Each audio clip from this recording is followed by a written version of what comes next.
Shell was initially formed in 1907 after a merger between Royal Dutch Petroleum of the Netherlands and the Shell Transport and Trading Company, who are from the United Kingdom.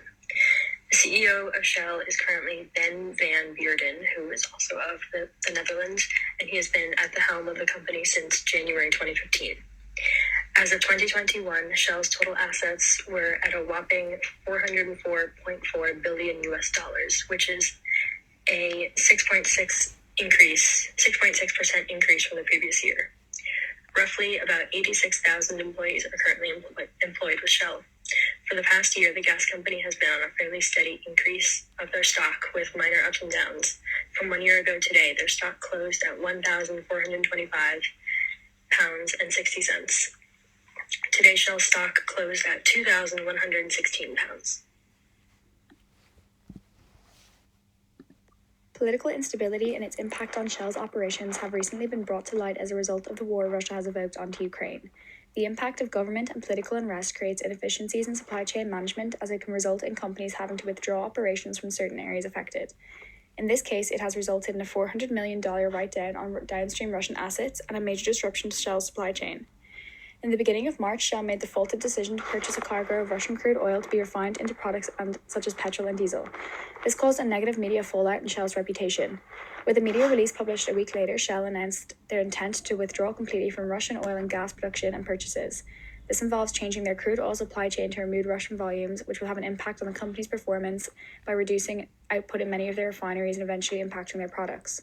A recommendation I would make to Shell is to maybe employ a team who can monitor media related to their purchases and ensure they aren't making any unfriendly purchases that will cause them to have to relocate or cancel projects, as any of these decisions will have an impact on their supply chain operations, as it will cause disruptions and slowdowns.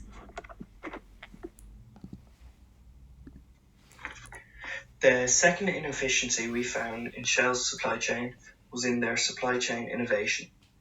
We believe that Shell need to begin financing and planning research and development into new technologies and drilling techniques due to the vast quantities of known oil being left in the ground.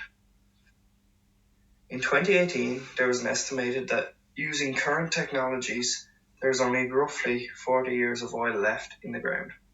This rapidly enclosing end date places emphasis on the importance of the development of these new technologies.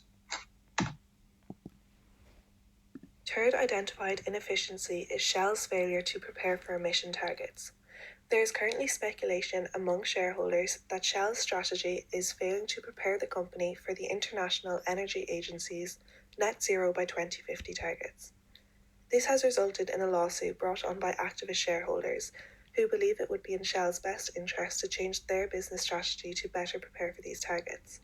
We question if this inefficiency is not solved, will it make Shell less competitive in the industry against companies who are preparing for these targets better? Shell currently offers rapid chargers for electric vehicles.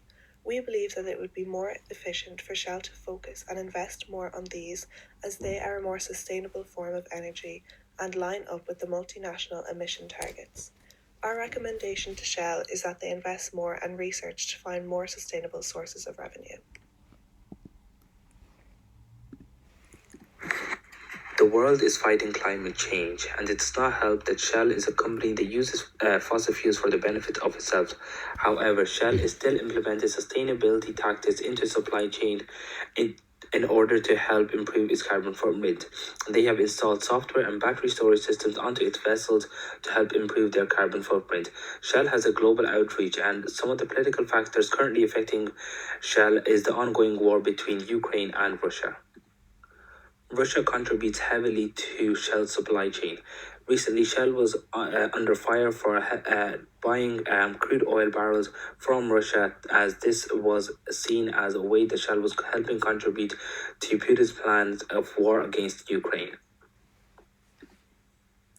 Although this is something that is not favorable, I can see why Shell had to do this.